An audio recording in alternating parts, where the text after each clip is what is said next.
कि पातशाह कहते ने कि वो रूहां ਜਿਹੜੀਆਂ आप परमात्मा ਦੇ ਨਾਲ अकाल पुरख ਦੇ ਨਾਲ जुड़ियां ਹੋਈਆਂ ਨੇ,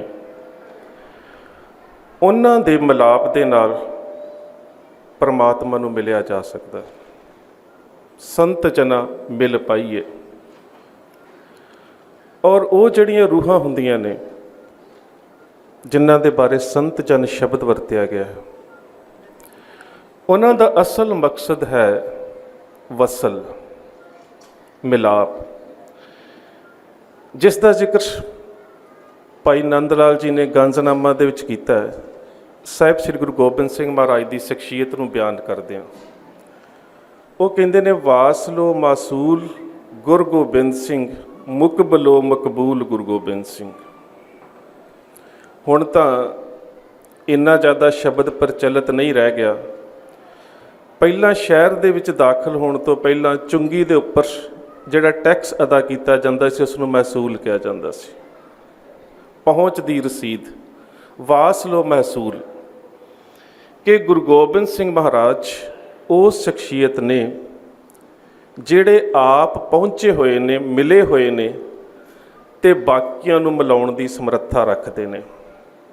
अगली गल वो करते हैं मुकबलो मकबूल, कि गुरु गोबिंद सिंह महाराज तो परमात्मा की दरगाह दे विच मकबूल ने, पर खासियत ये है कि जिहड़े होर भी उस खुदा की दरगाह दे विच मकबूल ने वो भी गुरु गोबिंद सिंह नूं कबूल करते हैं। वास लो मासूल गुरु गोबिंद सिंह, मुकबलो मकबूल गुरु गोबिंद सिंह। ते हर मनुख चाहुंदा है, जिन्ने भी असीं बैठे हाँ, कि परमात्मा दे नाल मिलाप हो जावे,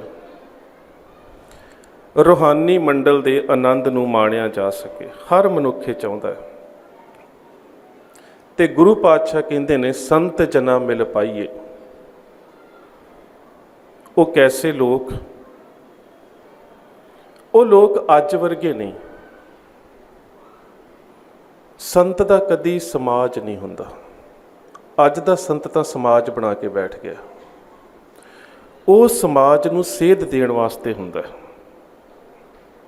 अपना समाज नहीं बनाउंदा। फिर समाज दे विच ते उहदे विच अंतर ही की रह गया।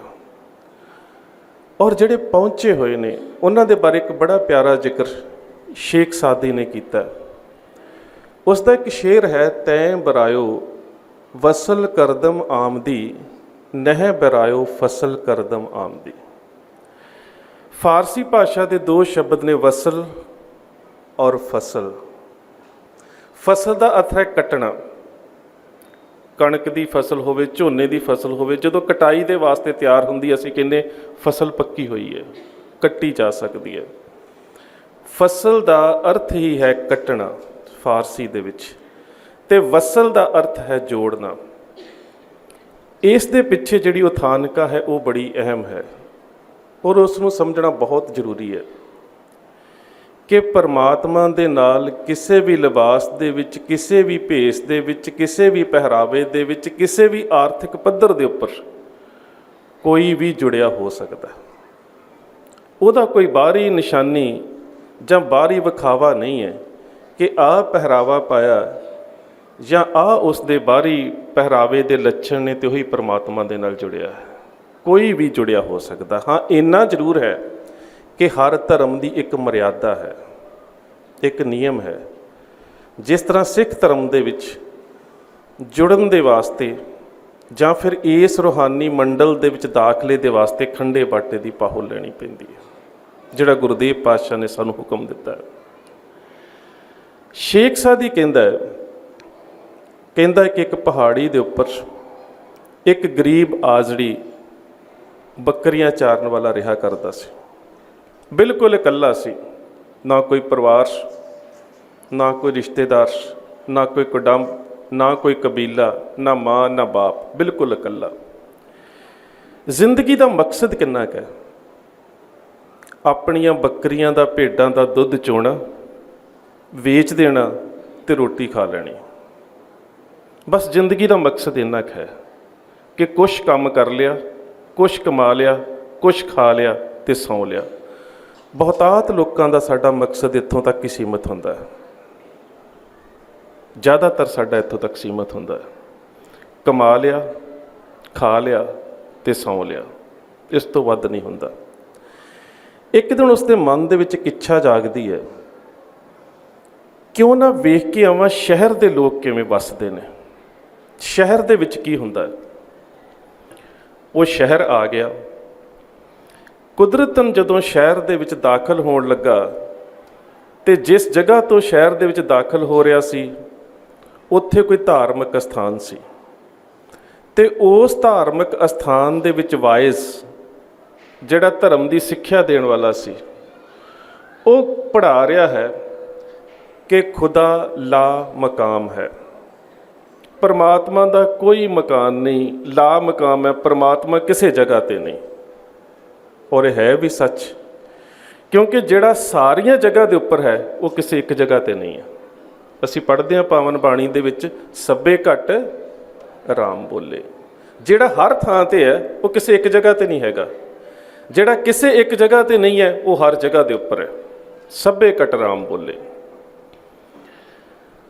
ਉਹ ਚੁੱਪਚਾਪ ਸੁਣਦਾ ਰਿਹਾ ਕਿ ਪਰਮਾਤਮਾ ਦੇ ਕੋਲ ਕੋਈ ਮਕਾਨ ਨਹੀਂ। ਅਗਲੀ ਗੱਲ ਉਹ ਵਾਇਜ਼ ਕਰਦਾ ਹੈ, ਪਰਮਾਤਮਾ ਲਾ ਵਾਰਿਸ ਹੈ, ਪਰਮਾਤਮਾ ਦਾ ਕੋਈ ਵਾਰਿਸ ਨਹੀਂ। ਇਹ ਵੀ ਸੱਚ ਹੈ, ਇਹ ਵੀ ਇੱਕ ਅੰਤਮ ਸੱਚ ਹੈ ਕਿ ਪਰਮਾਤਮਾ ਦਾ ਕੋਈ ਵਾਰਿਸ ਨਹੀਂ, ਪਰਮਾਤਮਾ ਲਾ ਵਾਰਿਸ ਹੈ। ਕਿਉਂ?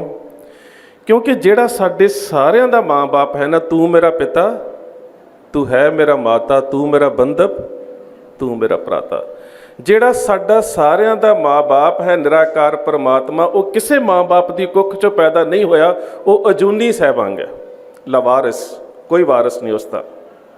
ਨਹੀਂ ਕਿਹਾ ਜਾ ਸਕਦਾ ਕਿ ਪਰਮਾਤਮਾ ਦੀ ਮਾਂ ਕੌਣ ਹੈ, ਪਰਮਾਤਮਾ ਦਾ ਬਾਪ ਕੌਣ ਹੈ, ਕਿਉਂਕਿ ਉਹ ਅਜੂਨੀ ਸਹਿਬਾਂਗ ਹੈ, ਸੁੱਤੇ ਸਿੱਧ ਆਪਣੇ ਆਪ ਤੋਂ ਪ੍ਰਕਾਸ਼ਮਾਨ ਹੈ। ਉਸਨੇ ਇਹ ਵੀ ਗੱਲ ਸੁਣੀ। ਤੀਸਰੀ ਗੱਲ ਵਾਇਜ਼ ਨੇ ਕਹੀ ਕਿ ਜਿਹੜਾ ਪਰਮਾਤਮਾ ਹੈ ਲਾ ਸ਼ਰੀਕ ਹੈ। ਸ਼ਰੀਕ ਦਾ ਭਾਵ ਉਸ ਵਰਗਾ ਕਿ ਪਰਮਾਤਮਾ ਦਾ ਕੋਈ ਸ਼ਰੀਕਾ ਨਹੀਂ ਹੈ। ਪਾਵਨ ਗੁਰਬਾਣੀ ਵੀ ਕਹਿੰਦੀ ਹੈ, ਤਿਸ ਜੇ ਵੱਡ ਹੋਰ ਸ਼ਰੀਕ ਹੋਵੇ ਤਾਂ ਆਖੀਏ। ਜਿਹੜਾ ਹੈ ਹੀ ਇੱਕ। ਦਰਅਸਲ ਸ਼ਰੀਕਾ ਕੀ ਹੈ? ਸਾਡੇ ਪਰਿਵਾਰ ਦੇ ਵਿੱਚ ਚਾਚੇ ਦਾ ਪੁੱਤ, ਤਾਏ ਦਾ ਪੁੱਤ, ਜਿਹੜਾ ਬਰਾਬਰਤਾ ਦੇ ਵਿੱਚ ਸਾਡੀ ਜਾਇਦਾਦ ਦਾ ਹਿੱਸੇਦਾਰ ਹੁੰਦਾ ਸੀ, ਕਿੰਨੇ ਸ਼ਰੀਕ ਹੈ। ਹੁਣ ਪਰਮਾਤਮਾ ਦੇ ਰੂਹਾਨੀਅਤ ਦੇ ਦਾਇਰੇ ਦੇ ਵਿੱਚ ਜਦੋਂ ਪਰਮਾਤਮਾ ਹੈ ਹੀ ਇੱਕ, ਤੇ ਉਹਦਾ ਸ਼ਰੀਕ ਕੌਣ ਹੋ ਸਕਦਾ? ਉਹ ਬਿਲਕੁਲ ਇਕੱਲਾ ਹੈ, ਲਾ ਸ਼ਰੀਕ ਹੈ, ਲਾ ਮਕਾਮ ਹੈ, ਲਾ ਵਾਰਿਸ ਹੈ। ਜਦੋਂ ਇਹ ਸਾਰੀਆਂ ਗੱਲਾਂ ਉਸ ਆਜੜੀ ਨੇ ਸੁਣੀਆਂ ਤੇ ਉੱਥੋਂ ਹੀ ਵਾਪਸ ਚਲਾ ਗਿਆ। ਜਾ ਕੇ ਆਪਣੀ ਝੌਂਪੜੀ ਦੇ ਬਾਹਰ ਬੈਠਾ ਹੈ ਤੇ ਸੁਰਤ ਜੋੜੀ ਹੈ ਪਰਮਾਤਮਾ ਦੇ ਨਾਲ ਤੇ ਇੱਕ ਗੱਲ ਕਰਦਾ ਹੈ। ਕਹਿੰਦਾ, ਪਰਮਾਤਮਾ, ਮੈਂ ਆਪਣੇ ਆਪ ਨੂੰ ਬੜਾ ਗਰੀਬ ਸਮਝਦਾ ਸੀ, ਮੈਂ ਆਪਣੇ ਆਪ ਨੂੰ ਐ ਖੁਦਾ ਬੜਾ ਦੀਨ ਸਮਝਦਾ ਸੀ, ਪਰ ਅੱਜ ਮੈਨੂੰ ਪਤਾ ਲੱਗਾ ਤੂੰ ਤੇ ਮੇਰੇ ਤੋਂ ਵੀ ਗਰੀਬ ਹੈ। ਜੇ ਮਾਂ-ਬਾਪ ਮੇਰਾ ਨਹੀਂ ਤੇ ਮਾਂ-ਬਾਪ ਤੇਰਾ ਵੀ ਨਹੀਂ, ਤੂੰ ਵੀ ਇਕੱਲਾ ਤੇ ਮੈਂ ਵੀ ਇਕੱਲਾ।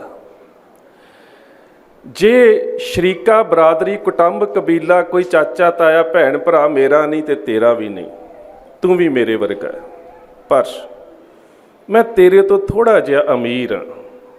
ਐ ਪਰਮਾਤਮਾ, ਮੈਂ ਤੇਰੇ ਤੋਂ ਥੋੜ੍ਹਾ ਜਿਹਾ ਅਮੀਰ ਹਾਂ, ਕਿਉਂਕਿ ਵਾਇਜ਼ ਕਹਿ ਰਿਹਾ ਸੀ ਕਿ ਤੇਰੇ ਕੋਲ ਰਹਿਣ ਦੇ ਵਾਸਤੇ ਘਰ ਵੀ ਨਹੀਂ ਹੈਗਾ, ਤੂੰ ਲਾ ਮਕਾਮ ਨੇ, ਮੇਰੇ ਕੋਲ ਛੋਟੀ ਜਿਹੀ ਝੌਂਪੜੀ ਹੈਗੀ, ਮੈਂ ਤੇਰੇ ਤੋਂ ਥੋੜ੍ਹਾ ਜਿਹਾ ਅਮੀਰ ਹਾਂ। ਮੈਨੂੰ ਤੇਰੇ 'ਤੇ ਬੜਾ ਤਰਸ ਆ ਰਿਹਾ।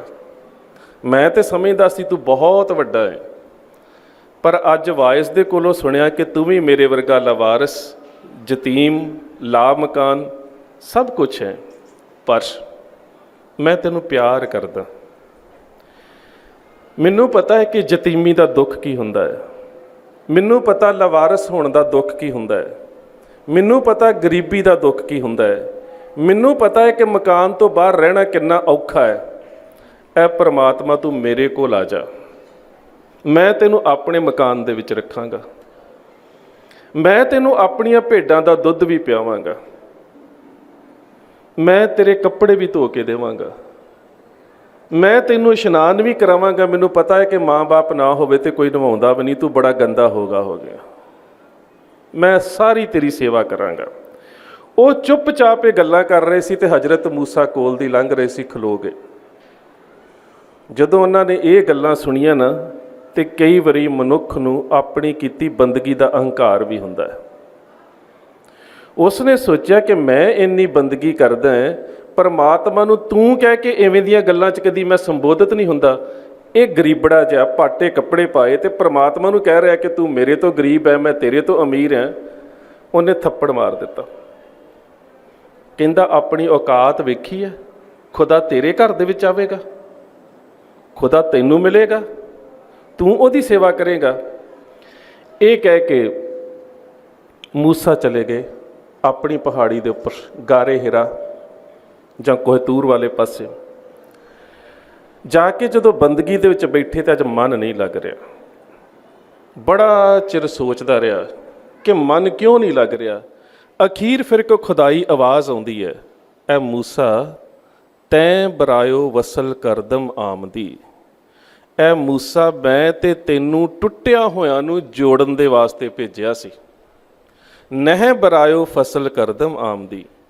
ਮੈਂ ਤੈਨੂੰ ਤੋੜਨ ਦੇ ਵਾਸਤੇ ਨਹੀਂ ਸੀ ਭੇਜਿਆ, ਮੈਂ ਤੈਨੂੰ ਜੋੜਨ ਦੇ ਵਾਸਤੇ ਭੇਜਿਆ ਸੀ। ਅੱਜ ਤੂੰ ਗੁਨਾਹ ਕੀਤਾ ਹੈ ਕਿ ਇੱਕ ਦੀਨ ਮੇਰੇ ਨਾਲ ਜੁੜਿਆ ਬੈਠਾ ਸੀ, ਤੂੰ ਥੱਪੜ ਮਾਰ ਕੇ ਉਸ ਨੂੰ ਤੋੜ ਕੇ ਆਇਆ। ਜਾ ਕੇ ਪਹਿਲਾਂ ਉਸ ਤੋਂ ਆਪਣੀ ਗਲਤੀ ਦੀ ਤਲਾਫੀ ਕਰ, ਫਿਰ ਤੂੰ ਮੇਰੇ ਨਾਲ ਜੁੜ ਸਕਦਾ ਹੈ। ਸੋ ਕਹਿਣ ਤੋਂ ਭਾਵ ਕਿ ਜਿਹੜੇ ਉਸ ਦੇ ਰੰਗ ਦੇ ਵਿੱਚ ਰੰਗੇ ਹੁੰਦੇ ਨੇ, ਜਿਹੜੇ ਉਸ ਦੇ ਰੂਹਾਨੀ ਮੰਡਲ ਦੇ ਵਿੱਚ ਹੁੰਦੇ ਨੇ, ਉਹਨਾਂ ਦੀਆਂ ਆਪਣੇ ਇਸ਼ਟ ਦੇ ਨਾਲ, ਆਪਣੇ ਖੁਦਾ ਦੇ ਨਾਲ, ਆਪਣੇ ਰਹਿਬਰ ਦੇ ਨਾਲ ਇਵੇਂ ਦੀਆਂ ਜਿਹੜੀਆਂ ਬਾਤਾਂ ਨੇ ਉਹ ਹੁੰਦੀਆਂ ਨੇ। ਉਹਦੇ ਵਿੱਚ ਵਿਅਕਤੀ ਅਮੀਰ ਹੈ, ਪਹਿਰਾਵਾ, ਉਹਦੀ ਗਰੀਬੀ, ਸਮਾਜ ਦੇ ਵਿੱਚ ਰੁਤਬਾ, ਕੋਈ ਚੀਜ਼ ਅਹਿਮੀਅਤ ਨਹੀਂ ਰੱਖਦੀ। ਉੱਥੇ ਕੇਵਲ ਤੇ ਕੇਵਲ ਇੱਕ ਚੀਜ਼ ਅਹਿਮੀਅਤ ਰੱਖਦੀ ਹੈ, ਜਿਨ ਪ੍ਰੇਮ ਕੀਓ ਤਿਨ ਹੀ ਪ੍ਰਭ ਪਾਇਓ। ਕੇਵਲ ਤੇ ਕੇਵਲ ਪ੍ਰੇਮ ਦੀ ਖੇਡ ਹੈ, ਇਹਦੇ ਤੋਂ ਵੱਧ ਕੁਝ ਵੀ ਨਹੀਂ। ਪਰ ਇਸ ਪਿਆਰ ਦੀ ਖੇਡ ਦੇ ਵਿੱਚ ਜਿਹੜੀ ਸ਼ਰਤ ਹੈ ਨਾ, ਉਹ ਗੁਰੂ ਨਾਨਕ ਸਾਹਿਬ ਨੇ ਬੜੀ ਔਖੀ ਰੱਖ ਦਿੱਤੀ। ਉਹਨਾਂ ਕਿਹਾ ਖੇਡ ਤੇ ਪਿਆਰ ਦੀ ਹੈ ਤੇ ਸ਼ਰਤ ਸਿਰ ਦੀ ਹੈ। ਜੋ ਤੋ ਪ੍ਰੇਮ ਖੇਲਣ ਕਾ ਚਾਓ, ਸਿਰ ਧਰ ਤਲੀ ਗਲੀ ਮੇਰੀ ਆਓ। ਹੁਣ ਇਹੀ ਫਰਕ ਹੈ ਗੁਰੂ ਦੇ ਨਾਲ, ਆਪਣੇ ਇਸ਼ਟ ਦੇ ਨਾਲ ਜੁੜੇ ਹੋਏ ਮਨੁੱਖ ਦੇ ਵਿੱਚ ਤੇ ਇੱਕ ਆਮ ਮਨੁੱਖ ਦੇ ਵਿੱਚ। ਇੰਨਾ ਕੀ ਅੰਤਰ ਹੈ। ਆਮ ਮਨੁੱਖ ਬੁਰੇ ਹਾਲਾਤਾਂ ਦੇ ਵਿੱਚ ਡੋਲ ਜਾਂਦਾ ਹੈ, ਜਿਹੜਾ ਆਪਣੇ ਇਸ਼ਟ ਦੇ ਨਾਲ ਜੁੜਿਆ ਹੁੰਦਾ ਉਹ ਡੋਲਦਾ ਨਹੀਂ। ਬੋਧੀ ਸਾਹਿਤ ਦੇ ਵਿੱਚ ਇੱਕ ਬੜੀ ਪਿਆਰੀ ਕਹਾਣੀ ਆਉਂਦੀ ਹੈ। ਬੁੱਧ ਨੇ ਆਪਣੇ ਦੋ ਚੇਲਿਆਂ ਨੂੰ ਦੋ ਕਾਸੇ ਦੇ ਦਿੱਤੇ, ਦੋ ਠੂਠੇ ਦੇ ਦਿੱਤੇ। ਇੱਕ ਨੂੰ ਸੋਨੇ ਦਾ ਦੇ ਦਿੱਤਾ, ਇੱਕ ਨੂੰ ਪੱਥਰ ਦਾ ਦੇ ਦਿੱਤਾ। ਹੁਣ ਹੈ ਤਾਂ ਦੋਵੇਂ ਬਰਤਨ, ਦੋਹਾਂ ਦੇ ਵਿੱਚ ਕੁਝ ਪਾਇਆ ਵੀ ਜਾ ਸਕਦਾ ਹੈ, ਕੁਝ ਰੱਖਿਆ ਵੀ ਜਾ ਸਕਦਾ ਹੈ ਤੇ ਕੁਝ ਪੀਤਾ ਵੀ ਜਾ ਸਕਦਾ ਹੈ ਤਾਂ ਦੋਵੇਂ ਬਰਤਨ। ਹੁਣ ਬੁੱਧ ਕਹਿੰਦਾ ਹੈ ਕਿ ਮੈਨੂੰ ਦੱਸ ਸਕਦੇ ਹੋ ਇਹਨਾਂ ਦੇ ਵਿੱਚ ਅੰਤਰ ਕੀ ਹੈ ਤਾਂ ਦੋਵੇਂ ਬਰਤਨ, ਇੱਕ ਪੱਥਰ ਦਾ ਹੈ, ਇੱਕ ਸੋਨੇ ਦਾ ਹੈ। ਦੋਹਾਂ ਨੂੰ ਵਰਤਿਆ ਜਾ ਸਕਦਾ ਹੈ, ਦੋਵਾਂ 'ਚ ਕੁਝ ਪਾਇਆ ਜਾ ਸਕਦਾ ਹੈ, ਦੋਵਾਂ ਦੇ ਵਿੱਚ ਪੀਤਾ ਜਾ ਸਕਦਾ ਹੈ, ਖਾਧਾ ਜਾ ਸਕਦਾ ਹੈ। ਅੰਤਰ ਕੀ ਹੈ? ਇੱਕ ਉਸ ਦਾ ਚੇਲਾ ਸਿਆੜਾ ਸੀ, ਉਹ ਤੀਸਰਾ ਸੀ। ਜਿਹੜੇ ਦੋ ਨੇ ਉਹਨਾਂ ਨੂੰ ਅੰਤਰ ਸਮਝ ਨਹੀਂ ਆਇਆ। ਉਹਨੂੰ ਸਿਰਫ ਇਹ ਸਮਝ ਆਇਆ ਕਿ ਮੇਰੇ ਕੋਲ ਸੋਨੇ ਦਾ, ਦੂਜੇ ਕੋਲ ਪੱਥਰ ਦਾ ਹੈ, ਮੇਰੇ ਕੋਲ ਮਹਿੰਗਾ ਹੈ, ਦੂਸਰੇ ਕੋਲ ਸਸਤਾ ਹੈ। ਤੀਸਰਾ ਬੜਾ ਸਿਆਣਾ ਸੀ, ਉਸ ਨੇ ਕਿਹਾ ਅੰਤਰ ਇਹ ਹੈ ਕਿ ਜੇਕਰ ਪੱਥਰ ਦਾ ਤੋੜ ਦਿੱਤਾ ਜਾਵੇ ਤੇ ਉਹ ਖਤਮ ਹੈ, ਪਰ ਜੇਕਰ ਸੋਨੇ ਦਾ ਟੁੱਟ ਵੀ ਜਾਵੇ ਤੇ ਉਹਦੀ ਕੀਮਤ ਨਹੀਂ ਘਟਣੀ। ਇਹ ਅੰਤਰ ਹੈ ਜਿਸ ਨੂੰ ਅਸੀਂ ਕਹਿੰਦੇ ਦੁੱਖ ਦਾਰੂ ਸੁੱਖ ਰੋਗ ਪਿਆ। ਜਿਹੜਾ ਪਰਮਾਤਮਾ ਦੇ ਨਾਲ ਜੁੜਿਆ ਵਿਅਕਤੀ ਹੈ, ਉਹ ਕਸ਼ਟ ਆ ਵੀ ਜਾਵੇ ਤੇ ਉਹਦਾ ਰੂਹਾਨੀਅਤ ਮੰਡਲ ਦੇ ਵਿੱਚ ਉਹਦਾ ਆਨੰਦ ਜਿਹੜਾ ਉਹ ਨਹੀਂ ਟੁੱਟਦਾ, ਉਹਦੀ ਕੀਮਤ ਨਹੀਂ ਘਟਦੀ ਉਸ ਆਨੰਦ ਦੀ। ਇਹੀ ਅੰਤਰ ਹੈ ਕਿ ਜਿਹੜਾ ਜੁੜਿਆ ਹੋਇਆ ਹੈ। ਜਿਹੜਾ ਨਹੀਂ ਜੁੜਿਆ ਉਸ ਫਿਰ ਪੱਥਰ ਦੇ ਸਮਾਨ ਹੈ। ਜਿਹੜਾ ਜੁੜਿਆ ਹੈ, ਕਸ਼ਟ ਉਹਦੀ ਜ਼ਿੰਦਗੀ 'ਚ ਵੀ ਆ ਸਕਦੇ ਨੇ, ਪਰ ਉਹਦੀ ਅਹਿਮੀਅਤ ਖਤਮ ਨਹੀਂ ਹੁੰਦੀ। ਕਦੀ ਵੀ ਖਤਮ ਨਹੀਂ ਹੁੰਦੀ।